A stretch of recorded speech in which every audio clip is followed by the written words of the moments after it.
Welcome to the new season, 2025 for the podcast. Most people don't, but you do.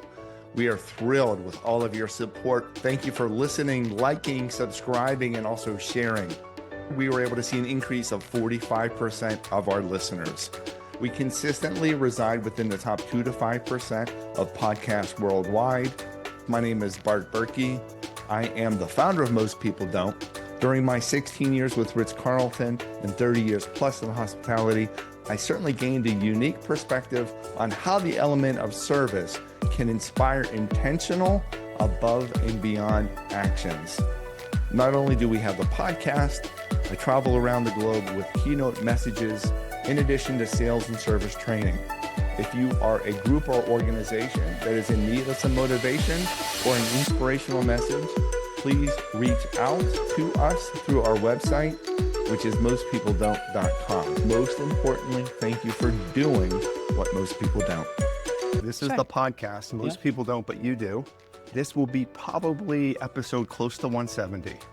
And we are coming live from a place to be in Leesburg, Virginia. Very excited. We have both of the co-founders of A Place to Be, Kim Tapper, Tom Sweitzer. Kim comes from a professional performing perspective, a professional dancer, life coach, writer, and now 15 years of working on this together. Tom is a musician, performer, actor, singer. Therapist. He's and a music therapist, of course, and that's what we're going to be talking about. So welcome to the podcast. Most people don't, but you do. Thank you. Thanks for having us. Because you are both doing some exceptional things. And I know some people will be seeing this video-wise. It looks like we're in a Blue's Clues cartoon, doesn't it? Welcome to the campground. That's a compliment. Yeah, it's meant to be. We wanted it to be. A place to be. Let me just explain to our listeners. My name is Bart Berkey, but many of you already know that. We met through a couple of different channels. Initially, we saw you a few weeks ago. Your space was hosting a premiere of a movie event. Mm-hmm. Our son happened to be one of the producers. We came here, we loved the space. We got to know you a little bit more. You introduced us to Kim. We came to your holiday event and we're like, oh my gosh, you were doing some incredible things. Go back about 2 or 3 years, we happened to be in Georgetown during the Fringe Festival. That's right, yeah. And we're trying to decide, which is a big theater event that happens in Washington, D.C. I think it still happens. Yeah. And we're like, what can we see? What can we see? This one-man show. Let's see what it's all about. So funny. And we're going to get to Tom's performance in that because you were absolutely brilliant, and I know it's expanded to other avenues. Thank you. But I should be done talking. And welcome, and that's it for the show. Thank you very much. Thanks, it was great. Great. How did you two meet? So it was about 25 years ago, and Tom was teaching at a small private school in Middleburg. He was teaching theater and drama. And I was running a dance company, and one of the things the company did was educational performances for youth. And so we had a booking agent that would just book us at the schools during the daytime. We got booked at the school that he was teaching at, and we just came that day to perform. It was like Aesop's Fables, I believe. And when I left, our company left, he called our company the next day and said, I need a choreographer for a show, and I was the one who was free. So I'm not a choreographer. we met and worked on our first kids project together and kind of immediately knew that we had a lot of similar life philosophies, but he prefers to tell the story a little differently. Well, she played a deer or a rat. A deer, I think. deer. I was dressed as a deer. She was dressed as a deer. That's all he remembered at first. Very, it was her dance company. It was great that they came to the school, and I was desperate for a choreographer. Yeah, I think we have the picture. We have proof somewhere. The moment that I met her after that, right away, we just knew that we had something, a friendship, Sure. Obviously. Our friendship grew immediately. But then it was project after project after project. And we still do this. Sometimes we annoy each other now because it's 22 years later. But we can finish each other's sentences. We know what each other thinks when we're directing. We know how we both come from an empathetic, compassionate place when we work with people. That's unusual in the art. That is not unusual in the arts. But when you're in the arts, to find people that put humanity first all the time is not that usual. Yes. And we knew that. So we that friendship grew, our professional partnership grew, and then we had a nonprofit years ago before A Place to Be, which I would say was sort of our warm-up, Right. and it was called the Creative Youth Theater Foundation. Okay. And it was to start to help youth that wanted to perform tell their story. Both of us not knowing that it was all going to end up many years later here. But what we did know when we met, I would say too, something that was the catalyst for the partnership was we'd both been professional performers. We had done that. We're thinking we would do more of it and have, but really we're both aware that the arts had this power to do something bigger, and we hadn't become therapists yet, but we're already using it instinctively therapeutically. So I think that's like the seed of all the projects that grew out of that, which became the first nonprofit, which then became A Place to Be, was how the power of the arts and the process and using it with empathy, giving people a voice, not just to play a character, which theater's fabulous for that too, and so are all the performing arts and their various mediums, but to give them a voice and a place to show up. For anybody. For anybody, and to make that inclusive, And this is not necessarily therapy quite yet. Right. But the initial thought was we can use music and performing to be able to help people. Was it directed toward children or anyone? That was teens. Teens. In fact, we're proud to say that we had a very controversial tour called Normal. And maybe that was 2006, 2007. Something like that. And we toured it in Loudoun County Public Schools. And we have a great partnership with the county. But it was a little ahead of its time. It was talking about how the internet was sometimes abrasive. It was talking about LGBTQ plus before everything was broken. In fact, we were asked not to go to a couple schools back at that time because they heard what the show was about. And so that's where we got our hands dirty in the nitty gritty. And we did that for 3 years and loved it and got to work with tons of children between the ages of 12 and 18. And then we took a break and reset ourselves, and this came. You were talking before about humanity in the arts and empathy just as human beings. How do you think why did you grow up, and why are you so empathetic? Great, you are also a professional dancer. Yes, you are a writer. But what do you think influenced you to be so empathetic as a human being? It's a great question. Certainly I had it role modeled for me by a number of people, including my parents and some mentors in the dance community, which was actually rare to find. There were a few of them. Many were cutthroat. I had all the war stories of the dance world, like any professional, intense profession. But some were extremely generous with their patience, with seeing you. But the biggest was my dad, his story. So he was disabled with a medical condition called hemophilia, and he was a therapist, and my mom was a teacher. So between their professional selves and what they gave us as kids, that the lesson, I think, since before I knew I was even receiving a lesson, was that all people mattered, that there was nobody less than, that everyone deserved to be seen. And I think it was just baked into the fabric of our lives. I can go into more about the story, but to answer the empathy question, it was directly I think it was modeled everywhere that I went, but starting in my household. And was it hard being in the profession that you chose, your passion, to see that it was cutthroat and that not everyone was as nice as you?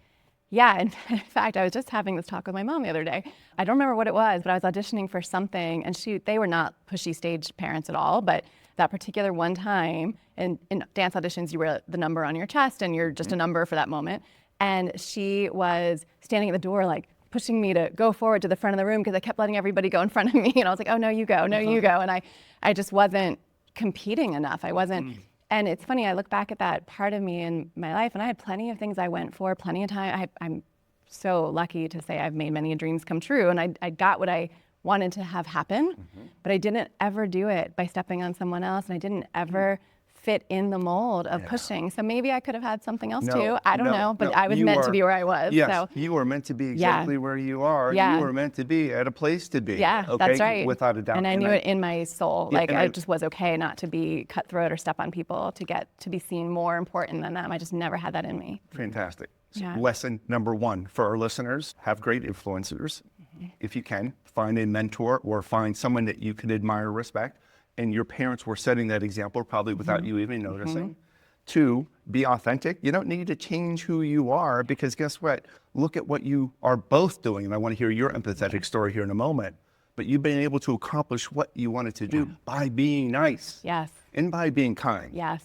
And being Critical. human. Yep. And often that's what I think I started to share with you. We just have been presenting a lot on a topic called more than nice, the power of kindness, and what that can actually do for folks. And we talk about passion and purpose over pennies.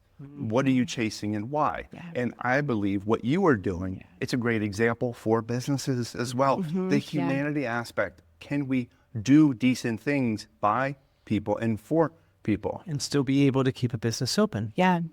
And be respected and seen, and have the power that other people are aiming for when they're taking that greed and that power over somebody. That competition side too is always to gain something. And I think I love what you just said. The lesson for all people is I think you can make the gains without doing it that way. Without a doubt. And without sacrificing kindness. And so our listeners, this will go out to over 100,000 people, and then we'll push it out social media, top 2 to 5% consistently. A lot of people will hear this. Yeah. And the reason why we believe that the podcast is so popular, it's because, not that I'm asking good questions, but because we get great guests that are relatable, that are doing what most people don't. But I do want to ask you the same question with regard to, how did you become an empathetic human being and kind and nice and caring? Sure. Okay, maybe not all those things. Did I say too much? No. Did I look away? Nice. And so two parts to this answer for you is, how do, Kim and myself, how did we connect with our compassion, right? And if it's okay to say, her father's story is that he passed away when she was a child. My mother passed away when I was a child. So that automatically set the stage for understanding each other, unlike a lot of friendships do, to lose your parents when you're a child. For me, it was many things. And I am the product of many mentors and many people who loved me. I had a very abusive childhood with my father, who was schizophrenic. You know this from the show. I know the stories, and I'm just thinking about a beer can being thrown at you. Yeah, and but he did his best. My father did his best, being mentally ill. My mom loved me, and so I think I got through everything because I had a solid adult, and that was my mom. My mom maybe loved me too much. She depended on me, codependent. And then my life was changed when I crossed the street at 8 years old and met a Sunday school teacher who opened the door to my future. And her name was Erdine, who I play in the show. And she introduced me to music. And that's where everything changed. The other part of that is, and I think it was taken out of the show by the time you guys saw it, I was in Easter Seals until I was 7. So I was diagnosed as MR. So in 1975, that would be mentally retarded. And I don't really tell that story as much as I don't know, I think maybe only 3 or 4 years ago, I started to bring it back up. But I found the certificate. And to see a certificate, say those words. And so I had trouble speaking. I had abuse at home. Nobody knew really what to, I was born and raised in central Pennsylvania in the 70s. They didn't know what to do with me. So they stuck me in. I was in a classroom with people in wheelchairs, a lot of people with autism. And so the irony that here we sit today and here we are. Yeah. And that's, some of our main populations we work with. So I would say my mom taught me how to love. God taught me how to forgive. And my experiences as a child taught me how to be empathetic and open to anybody and everybody. What a story. Go ahead, Kim. Well, I was just going to say that I didn't think about the angle from the word empathy, but 100% of what led both of us, besides the connection of losing a parent too, is exactly what led us to the arts. And we've often both said the arts saved our life. Right. Yeah. For him, it was finding the mentors, a chance to take all of the emotions that were built up in the scarier parts of his life with the schizophrenic father and all, to be able to put that into something. For me, I went selectively mute because my father's illness was actually hemophilia, but it was the 80s, and the blood bank crisis meant he was one of the 10,000 hemophiliacs who wound up contracting AIDS right at the time where nobody knew what that was. So my family, my dad had been this therapist, was fairly well known, was kind of the president of the National Hemophilia Association at the time, was an activist, but they didn't know what to do with small kids, so they sort of went underground with their activism. And all I saw everywhere, I was 9, it was, terrifying images on the news. Everything was death, death, death. Everything was isolation and And the fear. complication of what AIDS was. And what it was going to be. So here, my favorite person in the world, I'm going to lose it in this horrible way. I'm not allowed to tell anybody. I was told not to speak, so I took that bigger. So dance saved my life as a place to put it. So we usually end up telling that story more about the word resilience, but it actually is both. It's what creates an empathetic person is having gone through something. Yes. I mean, it's how we have created all of this in part as a response to reducing isolation and fear and loneliness. Yes. Because when you're going through anything, you often feel alone. So whether that's a family getting a diagnosis and their child has autism, whether that's living in a schizophrenic household, living in a beautiful, loving home with terrifying fear in the world all around it, like all of these things produced those responses. Yeah. And we're lucky because some other people going through deep tragedies don't wind up with resilience and empathy as the outcome. So we're born to that. I mean, it's God, it's a plan for us, but how do you use that then to help others? Because we can teach that to others too. Mm-hmm. I just want to insert a few stories about me. Many of our listeners might know some of this, but grew up late 60s, 70s. And sadly, when I was 12 years old, I broke my nose during a high jump accident in track. Strange story. Got to the hospital before my parents did. The doctor said, it's the worst break we've ever seen. We need to do surgery now. 12, 13 years old, had never been to a hospital before. Literally walk into the operating room, jump up on the table, no medicine back then. Supposedly they calm me down. Anyway, long story short, I have an out-of-body experience because I hear them say, he's out, let's get started. Imagine, body, consciousness, table. I can hear that, I can hear that, I can feel that. You're not out. And I'm not out. Wow. So I don't know if I passed out, if the pain got, I don't know what happened. But that little minuscule mistake of medicine, for whatever reason, caused me to be a certain person. I'll make this quick. I came out of it saying, I'm afraid of getting surgery. I'm afraid of being knocked out, anesthesia. Yeah. I'm afraid of losing control. I'm afraid of dying. I'm afraid of doctors. I'm afraid of falling asleep. I'm afraid of not fainting, like all of these things, to the point where when I was growing up, from the time I got home, by the time I left for college, I would have to say this to my parents every single night before going to bed. I'll see you tomorrow, right? Yeah. And do you know why? Yeah, the anxiety and the fear, the trauma of that whole experience. Yes, I wanted that confirmation. If they could tell me, I'll see you in the morning, Bart, I would then be able to go to sleep because I'm not going to die in the middle of the night. Like horrific thoughts. But I'm just sharing that with you because I also share that on stage. I share that on the podcast because I want people to know I still have panic attacks. I have anxiety. I have happy pills around my neck wherever I go. But guess what? I can speak in front of 4,000 people. I can do it. So I love that you are opening up about the MR. I love that you're opening up about with your father having HIV. And those messages, I think, are so important to be able to share. Yeah. And I think that's obviously, but not like I want to be in this family as well with Harry. We just brought you in, you're in, and we relate. Your details, that's why we related to you right away. Yeah. Because you can see that, you can feel that in another individual. I'm understanding more. You both met, you had some commonality, you could understand the humanity in each other, a relationship was formed. You are both using performance to part heal, in part saved your life. And then how can we use this to begin helping others?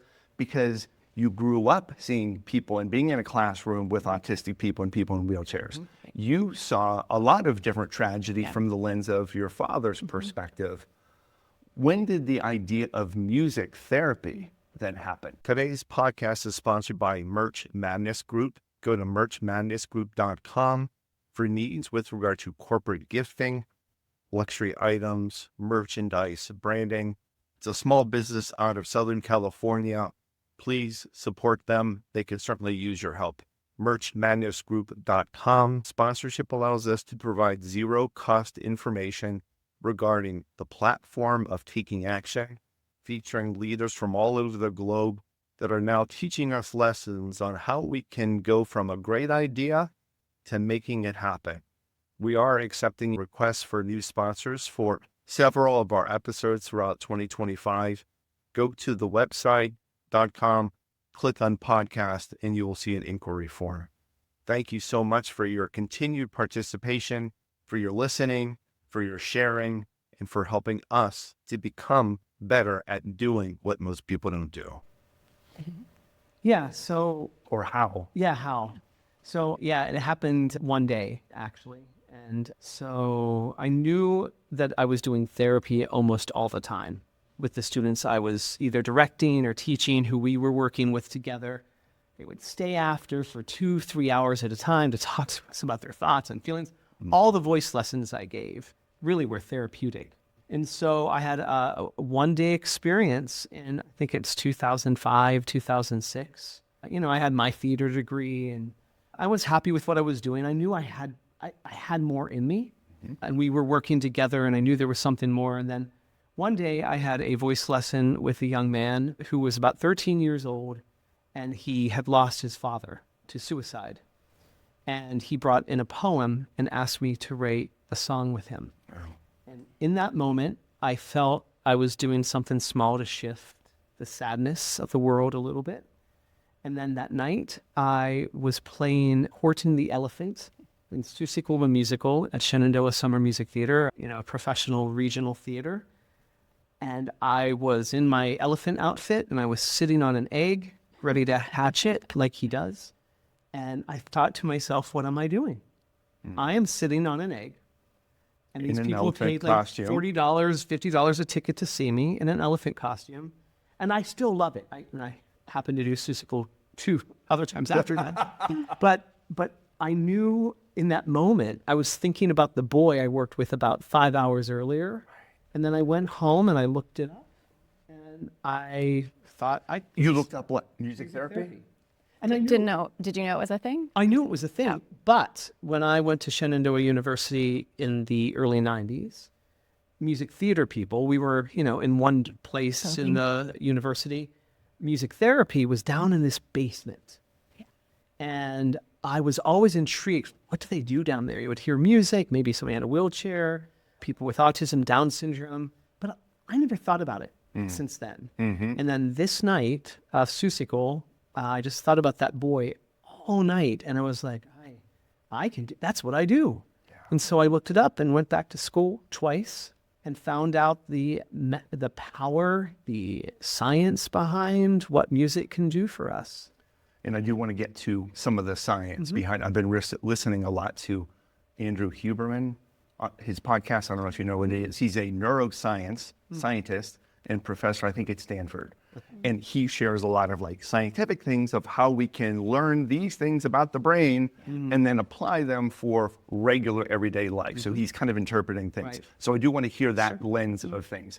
So it came to you, you're sitting on an egg. Great. And maybe that's the title of this podcast. Sitting on an egg. And not humanity for all, of course not. Then did you call Kim? Yeah, we were already working together. I was Yes. doing coaching, and I actually have my undergrad in dance therapy, dance movement therapy, which is the equivalent. There's Okay. music therapy, there's art therapy, there's dance movement therapy. Okay. And similarly to him, maybe knowing about it, but not really when he was in his undergrad, I just happened to pick a college that had one of the only 5 programs in the country. I never had heard of dance therapy. And so for me, it was I was going to be either a dancer or a therapist. Like that was my track, but dance is a young career. So I was barreling forward into that only. And then I happened to go to a college that had that program, and it was the marriage of both. So I already had my dance therapy degree. We'd been talking, but no, I don't know if it was about music therapy that you like turned to me. It was so much about like, we knew that there was more. We knew. Then thanks to a wonderful family locally, they gave really me a space first to like have a music therapy clinic. Yeah. And then Kim was doing life coaching, and then our people started to cross. You know, I would have them in one room, and then she would take the Parent. sometimes the parent of the person I was working with, and sometimes the person I was working with then would go be with Kim. Then what Kim would get that client to talk about, they would come to me, and we would write a song about it. And it just started to circulate. And for the first, I mean, it's amazing. We have a staff right now that's close to 30. Incredible. We have 11 full-time music therapists that are certified, credentialed music therapists. And, it's just started out with she and I and about 23, 25 clients. And now you It's have very organic. two locations, Middleburg and Leesburg. Yep. You have how many students, We ballpark? see roughly 475 families a week, I would say, in A our week? variety, in the variety Okay. of programming. Yeah. I know this is a not-for-profit organization. Yeah. Do you charge, here's the wing question. Do you charge those families to be able to help support what you're doing, or is it free? It's both. Both. We have a small fee for service program where families can pay because those who take care of can those 20 to want 30 to be able to help. employees. Yep. Oh, we have and to. so Yeah, they of course, pay, but it's even the cost of any of our services are below market value. So everyone's getting a reduced rate anyway. And we believe in that because all of the incidentals, when you are going through a diagnosis of any kind, anxiety, disability like cerebral palsy, Down syndrome, stroke, there are so many hidden costs that insurances don't cover. And we don't take insurance, so we created a financial aid fund as well. So over 40% of our families that come here are on some level, including 100% financial aid or a sliding scale of that. And then everybody, even if they have the ability to pay, are on a reduced fee. This is Kim's way of telling you that we I know. spend an enormous amount of time raising funds. Yeah. I know. Because we do not want to turn a family away. Yeah. I know. And have you turned a family away? Never once for finances, ever. And I knew that answer, so I Yeah. knew it was okay. Yeah. And we're going to have you switch here because I keep on reaching out to him for connections wanna here. touch So, me? okay, Kim, Hold hands. thank you. Yes, sir. I do want to get to soon toward the end. I want to get Yeah. to how people can Yeah, beautiful. help you. Thanks. So now we're understanding what you're doing. We're understanding, and I want to insert just a little bit of what I saw, how music therapy was on display. So we'll shout out Salamander Inn in Middleburg for hosting an incredible holiday event. Yeah. And you had 8 years they had hosted us. Yeah. Terry was out of town, so my son and I, Max, were able to come, and I know we saw both of you packed, absolutely packed. Yeah. And I'm sitting in the lobby, and I'll be very candid with this. I'm sitting in the lobby. We know there's a lot of wealth in Middleburg. Sitting in the lobby, my son was joining me, and I'm just watching some of these people enjoy the holiday festivities. Lovely resort. And they're getting drinks, and I saw a grandpa say, the grandkids were starting to come up, and the grandkids were 21 and 22. And it's just, look, granddad has a tab at the bar, whatever you want to get something to eat. And so for an hour, they celebrated each other. And I thought, wow. I said, I'm curious. I never shared this with either of you. I'm just curious. Are they here just to have a little holiday celebration? They seem to be local. It's cold outside. They're not going to be golfing, whatever. Yeah. And sure enough, when it came about 5 minutes to enter into the ballroom to see the show, they were there. And they were like in the third or the fourth row. They came to support you. Every single family member that they could gather came to support you. And what I was blown away with, one, it was standing room only. Yeah. I offered to give up my seat. I did. And some woman said she liked to stand, so it's okay. Standing room only. And you had individuals that were in wheelchairs, that someone had to hold a microphone to be able to hear them speak. You had a little girl that would engage with the performer, and I'm sorry, I don't know the gentleman's name, engage with the performer by helping to strum the guitar with her feet. Yes. Yeah. Yeah. That moment was profound. And his name is Bran. He's a wonderful music therapist. Bran, got it. And so one of the great benefits of music therapy is it's non-threatening, when a lot of talk therapy can be. And when you are limited as much as that client was limited, right? She doesn't have the ability to move her arms or her hands. Her legs have trouble, but her feet seem to be able to tap a rhythm on a guitar. And it was brilliant for our music therapist to tap into that, that this is a strength of hers. Yeah. So why don't we write an entire song around her tapping the guitar and the owl. And everybody wanted to sing, and also it's a great song. Everybody wanted to sing that song after. And that's what we do here. We look at the whole person and say, hey, because everybody's broken. We know that. We all have broken pieces, but if we can find the pieces that are not, and then we can use music or theater or expressive arts in some way to enhance that so they can leave this building feeling like they did something. Because that person, that client we're talking about, this little girl, Yes. she left there feeling like she really accomplished something huge by tapping that guitar. And her parents, because they could have done that privately in a room and not been witnessed by anybody. But why we choose performance, for those who choose it with us, we don't make anybody perform, is the reciprocal relationship that's built. Like, why it moved you so much was different than if you saw it on a screen, first of all. Like, being there live with the energy in person, the gathering, the family talked about in the lobby first. Like, we are really proud of having created some space where people gather authentically too. Yeah, community.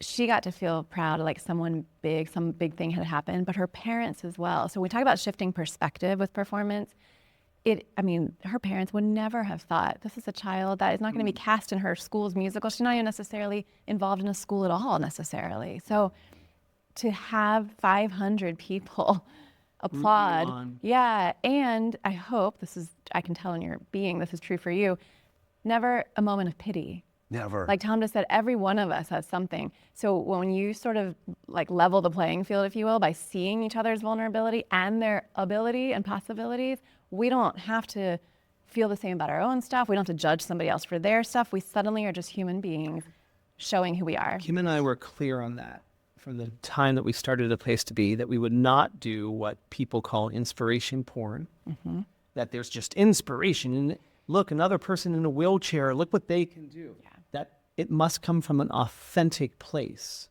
because people are searching out authenticity. And there is, people have learned not to really expose or exploit individuals, but we're very serious about it. We've had people that want to perform, and 10 seconds before they go on, they say, we're not going to do it. And Kim and I, or whoever our therapist, would be like, okay. Yeah. That's fine too. There's no pressure, but if we can help the world become a little bit more empathetic or compassionate by sitting there and feeling it, then that's what we're doing. Yeah. Empathetic, compassion. And I'm thinking back to how I felt. I did not feel pity. I felt pride. I was proud to see that client do that. And I was proud with the moderator, and I was proud with the individual singer, and I was proud with the little girl that was twirling around, and I was proud of the kids that took the sign across the stage. The biggest moment. He was in so the happy. world. Yes, happy. I was so it is brilliant, and so I need a better word than brilliant. It is stunning, remarkable, intriguing. I think it's why, because to be honest, somebody asked me once, so the Salamander Resort in Middleburg, it's such a gift. They donate that space. When we started, our first show was in a room much smaller than what we're sitting in right now. Maybe 25 by 40 feet. And we shoved like 100 people, and our fire department stood by just in case, but they also let it happen because they were like seeing the magic. So the authenticity's been there since the beginning. And we just kept busting out the walls. And one time, our biggest crowd ever, it was right before COVID, and I remember standing at Salamander, looking around, going, so I don't know how many other music recitals you've been to of kids who aren't necessarily the greatest singers in the world or the greatest dancers, or it's not fun unless you have, your niece or nephew or your child's in it. It's not that exciting, right? 95% of the audience coming to our stuff don't have a kid in the program. So why are they coming? And what it is exactly, that blew me away, and it solidified what we've been doing authentically and organically ourselves, which is if you bring the authenticity, it's back to what you said earlier, as a lesson for others maybe. But if you come from the authentic place, you honor the people and respect them in front of you. So when we see somebody as a whole person, that includes if they don't want to perform, if they make a mistake, we don't care. You're a whole human being. And that is what's felt by everyone. And that's why hundreds of people are coming to see these shows, and it's amazing to us too. And that's what I was surprised with. And for those of our listeners that are not local to the Washington, D.C. area, Middleburg and Loudoun County is a wealthy area. It is. And we're blessed to be able to live here. I saw individuals that looked like they were were retired CEOs of software companies and probably have made billions and have a farm acre with 1,000 horses. They were there. I did not realize that 95% of them did not have a child or a relative in the program. They were there to help support. Yeah. And often I do talk about authenticity, and I'll do sales and service training with my Ritz-Carlton background. And I will give the suggestion, even for leaders, right, to be authentic. You don't need to say the right thing in the right order. This is not perfect. I'm just keep on looking down and hoping that it's recording, which it is. I'm hoping that we don't get a phone call in the middle. Right. But that's okay, because that's who I am. So I love that other people are thirsty for that Thirsty. authenticity. Do you also, and I think I know this answer, why do you think they are thirsty to help also? Because they could just observe, oh, this was great. True. Yeah. Well, I think where the world is right now and where it's been heading is that we're in a compassion deficit. Isolation, as you said earlier, is, it's a profound situation that many people are in, especially in America right now. Mm-hmm. I think people want to help because when you are authentic, they see a part of themselves in somebody on stage. Mm-hmm. Or you can relate, like the little boy that you saw with the sign, right? Yes. So I think every parent understands the joy that that boy had in his face just by holding a cue card and running aside. And so this is a great story. This is a dad. So this little boy's dad, they're clients here, but they've never done a production with us.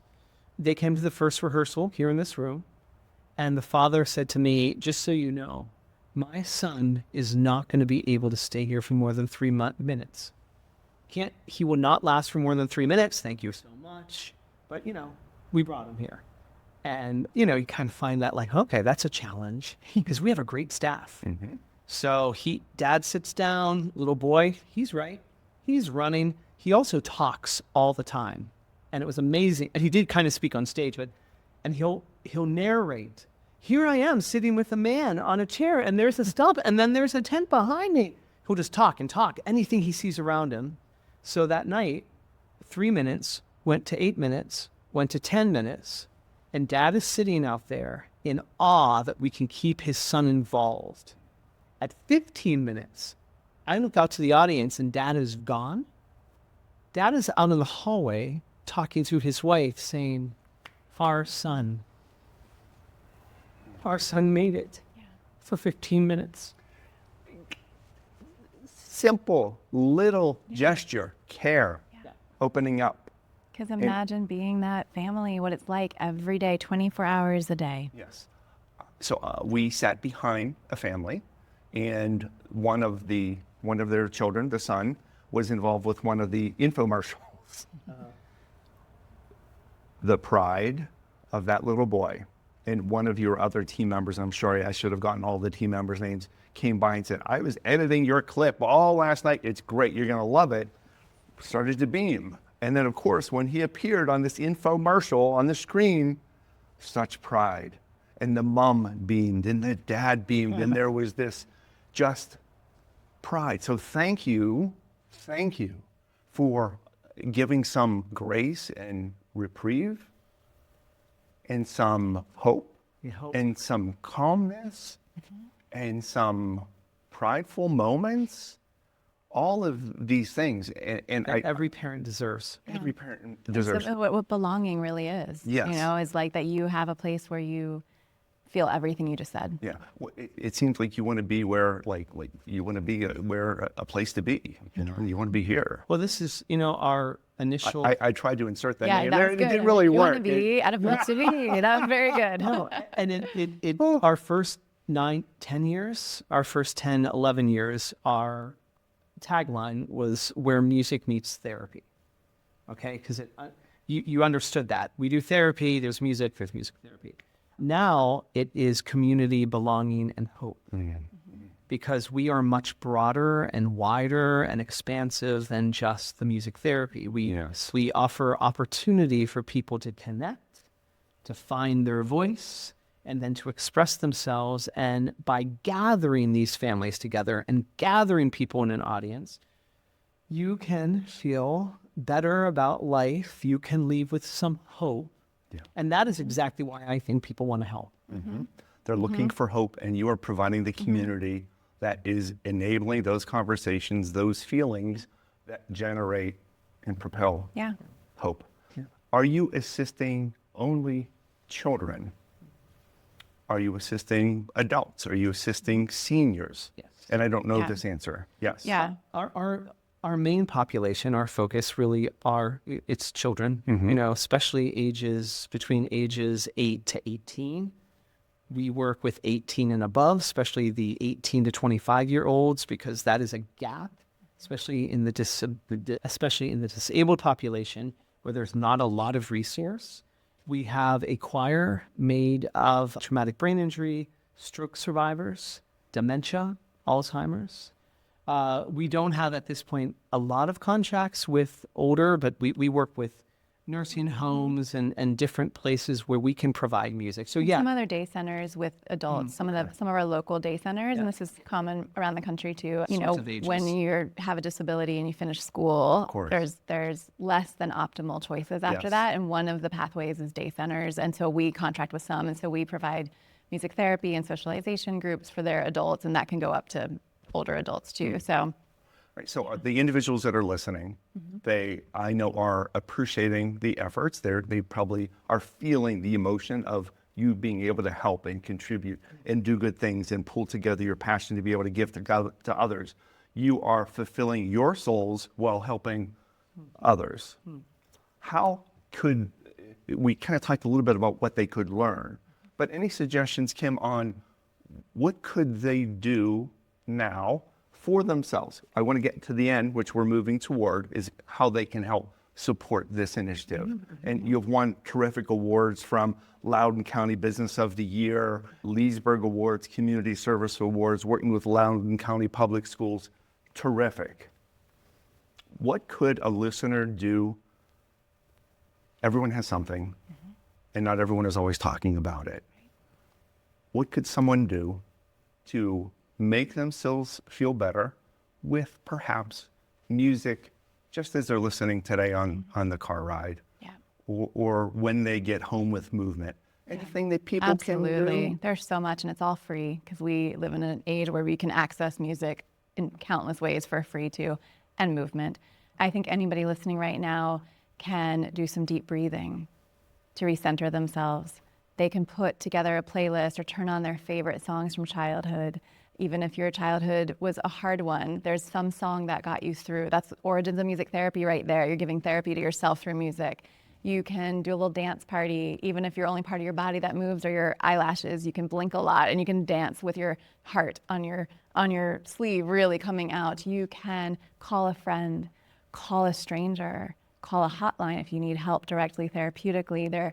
Those are all free. And I say all of that because everyone listening, of course, is in a massively different circumstances. Sure. But we have the ability, and if you're somewhere where you can actually get outside to nature on top of all of that, these are some of the key known factors to our well-being and to raising our own vitality just on our own. Then we talk about how to break the isolation and do that with others. But if you're talking about just by yourself right now while listening, put on some music that uplifts you. It could be a song from a soundtrack of a movie that you loved. It can be from any place under the sun. Yes. Do a little movement, take a breath, ideally get some nature involved, and the ability to reset ourselves for a minute. And there's a million pieces of science behind all of those. No, right. Portions, I'm trying to right? think of Yeah. what I can insert. Like, I'm not going to insert anything right now. but keep just going. there's so much science, and I don't want to go on, out of that direction. But let's just start with the heart, right? Move my heart somehow. Yes. Move my heart. Yes. And too often, I think people are in their own minds and in their own heads. I have to worry about this. I have to worry about that. I have to think about this. When we went to your events, there was nothing else that I was thinking about other than those clients on stage. There was nothing else I was thinking about than the glowing parents in the audience. I had no worries. music, performance, arts can reorient our brains and our hearts. And I think that sometimes you feel like you're forcing a client, or even what Kim was saying, when you're really depressed and you see a black veil in front of you, or you're loneliness, right? Hearing even what Kim said, when we say these things to clients, sometimes like, okay, yeah, I'm going to breathe deeper.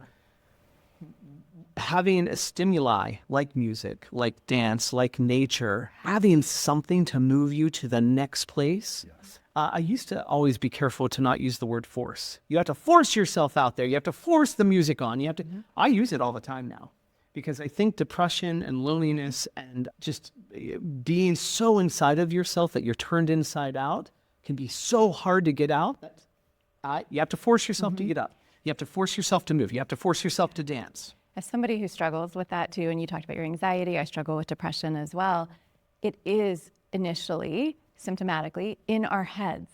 So everything we just suggested and everything you're saying when you felt it in the moment or when you experience a piece of art, music, etc., it is going into the body, the somatic experience. The whole point is to get out of your head. And why you have to force it is because the thoughts in our head are telling us not to. That's when they're telling us to isolate, to pull up the covers, not to move, not to do anything. It makes but you feel like it takes so much and it's energy. heavy. It's not that much energy. You just need a catalyst to and you have to force yourself to do it, just switching that up. And remember, sometimes what we talk about too is that music, like movies, like any kind of art, can be very bittersweet. Meaning a lot of people have trouble turning to it like, oh, that makes me cry. Mention, here's something, like if you're about our ages, right? Mention to somebody, why don't you listen to Wind Beneath My Wings? Yeah, forget about it. Yeah. Thank you, Thank you, Bette Midler. But what it does, if we listen, that was sung at my mom's funeral. When I don't love to hear it, but there are times I knew years ago that I was music therapizing myself in the late 80s, early 90s, when I felt like I had to get something out. I would put my headphones on, my Walkman, and I would listen to Enya, because just that constant, and I would walk. I remember walking around the college campus and just allowing myself to cry. And that's the beauty of what you felt on the day of the performance. Bittersweet means that there's a little bit of both. And that I think watching authenticity with an art form like music, with the portal through science, we can't through words describe what you really, really felt. You were saying brilliant, but what it is we don't have a word. Right. It's something was just taken inside of yourself, and that is, we both beg of people to try something, because especially the world that we are now living in, where there is not a lot to hold on to, not a lot that you can count on, what is truth. And so only finding your own truth. And some of the truth lies with our past. Like, to make me happy, I'll listen to things that make me happy. Michael Jackson, Whitney Houston, even, some of Madonna generation, ABBA, anything that makes me feel lighter and turn. You can make a playlist for that too, just specifically of songs. Really important. The closest word and brilliant is, we just said that. I think that the only word I know of to hit what we're talking about is the word awe. Because if you're feeling awe, that can move you to tears. It can move you to joy. It is all of it at once. It's the bittersweet that I think you're describing. And that's something as a culture we have not focused on and we've lost a lot of. So I think if everyone listening could think of a time where they were in awe and or go seek out a space where you can find awe. Where you can find and feel be in awe. Because that's nothing from our brains. It's not intelligence. It's not facts. It's not fear. It's not news. It's not. It's only a feeling. Search and find awe. A-W-E. Search and find awe. This morning I woke up. Yesterday I woke up, looked out the backyard, and saw 2 deer hanging out in the snow. Yeah. I looked about 40 feet away, and there was a fox hanging out in the snow. And the sun was coming up, and my hot coffee was brewing. Everything. Thank you. Be in awe, gratitude. Thank you. Awe. Yeah. Awe. Yeah. Thank you. Yeah. And I want people that are listening to this, everyone has something, we know that. I do a presentation on stage called You're Doing Great, and there's a long story associated with that, and I can share afterwards with both of you. But if we take time, be where our feet are, breathe, take it in, and search for and find awe. I sent myself a text just today, driving, I think here, or away from here, and the text was, you already know the answer. There's people that are trying to sell you things and sell you books and hurry up, within 24 hours you need to do this. And you need to follow this diet and buy these supplements. And you need to follow this person. You need to believe this. You need to just all of these things that people are trying to tell you what to do to feel better. And when I saw all that, I just thought to myself, it's in here already. You just have to ask the right question. And the question today is, what will give me the feeling of awe? That's it. The feeling of awe. And that has to be the title for this podcast, Yes. other than Sitting on an egg Humpty or Dumpty, whatever. sitting on whatever. Yeah. No, it is, and you had to notice it. So you could have looked at the deer and the fox and said anything else. You could have not noticed it, number one. You could have noticed and been like, that's cute. You could have noticed it for 2 seconds and been like, cool, that's pretty, whatever. You could have had a lot of thoughts, right? To have stopped and decided that that is of awe, of Yes. worthy of my attention, and to not take it for granted that I am sitting here safe with a steaming hot cup of coffee and looking at these beautiful creatures, and just that is the other piece of it. We bypass the moments that are, because awe is everywhere. We have to set our minds to notice it and decide that that's worthy of awe. And for some people, it takes a lot of work to find awe. And going back to your point of forcing myself Yes. to search for awe because I'm so worried about this, I'm worried about that, I'm thinking about this. I can't wait to get more dopamine hits from doom scrolling. Force yourself to look for awe. One thing today. One thing today. Search for awe and write it down. That's it. And tomorrow, That's it. guess what? Do the same thing and do your You might best. find two. Yes, you might find two. I mean, we're all obsessed with stories and movies and books, and the hero, the person that in the beginning is one way, and then the arc happens to that character, and they have like Christmas Carol, right? That's all. I know it's after Christmas season right now, but and there's a beautiful story about awe, right? That Scrooge had to come so downtrodden, and he so set in his ways of how he was as an older man. By the way, Scrooge was actually in the original story, he's only like 35. Just everybody always thinks him as like 80. But he had to have these awe-striking moments with each ghost. I mean, this is why we're obsessed with Wicked. Yeah. I mean, think about all the stories that we gravitate to. We're looking for hope. We're looking for that awe moment. I mean, and then sometimes it can, be a little bit too much if I hear the ending of Wicked one more time on a scrolling thing or Facebook but the thing is, and she actually sings "Ah." That's the response. That's I wasn't the going to anthem. try to That's true. imitate what it was, but everybody's imitating that ending, and it's she's up there with the broom, and she's a woman. There's power. There's and what it is, it's just this I have power. I have beauty. Here I am. That's all we're searching for, and there's no coincidence that AWE is Breath. As in life. breath, yes. You touched upon power. I don't think we're going to have time enough to ask you about power because I think this was what we talked about was more relevant and more meaningful for everyone. To be able to help a place to be. Can you share where can people go, Kim Tapper? Yes, Where I can. people go? Thank you. Where can people So go? our site is a place to be VA, like Virginia.org.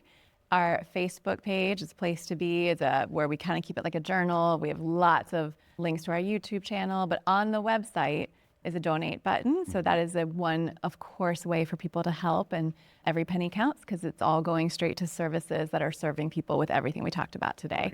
And if you'd like to learn a little bit more about the music therapy part of what we do here at A Place to Be, I'm honored to be part of the documentary that's on Amazon Prime and Apple TV, and it's called Music Got Me Here.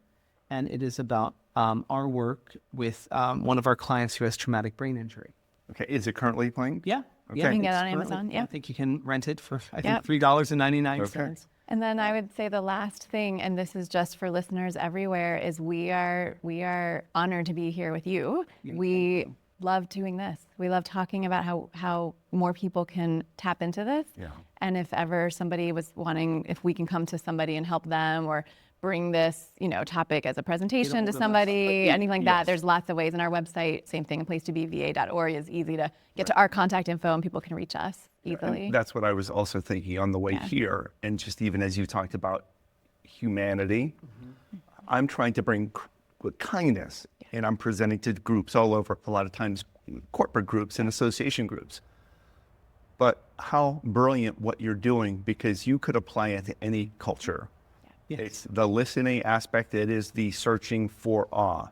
It is empathy. It is, we'll go just to that power thing, having power, but power over your own thoughts and your own decisions, not power on stepping on people. Yes. So there's so much I think that everyone learned from this conversation. You both, Tom Sweitzer, Kim Tapper, co-founders, I said it right, a place to be Virginia.org. VA. A place to be va.org. Yes. Are there thoughts ever, because it's lovely and how fortunate people are getting access to this in Northern Virginia, could there ever be a West Coast location, a Midwest location? Yes? Could there ever be? Yes. Okay. As long as we find more and more, and I'm saying more and more supporters and donators that people realize how important and how helpful it will be. There was a gentleman that I just talked to the other day, a couple of episodes ago, and he started something called INN, meaning hospitality dash inclusivity. And he is focusing on individuals after they're done with school age that might have disabilities, challenges, I want to make sure I'm saying the right word, to be able to give them exposure to do something. So he is now working with hotel companies to partner with individuals, inclusivity, to be able to help them find jobs and passion. And he's looking to take it national as well. It's people like you.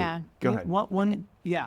So if Kim and I could close our eyes and have a dream, and we could just stay right here and just make it happen, we would have it all over the nation, right? But there's a couple things. The percentage. Within the first year, most nonprofits that begin, I forget, it's a very high percentage. Most of them don't last past 5 years. We're at 15 years. And one thing we want to be smart about is we think that what you're feeling here, what you saw, our staff, is magic. And you have to have the right formula. And then because we're a nonprofit, funding is a whole other thing, the right formula, and then where the world and the nation is. And so at this point, what we're really doing is making sure this formula is solid.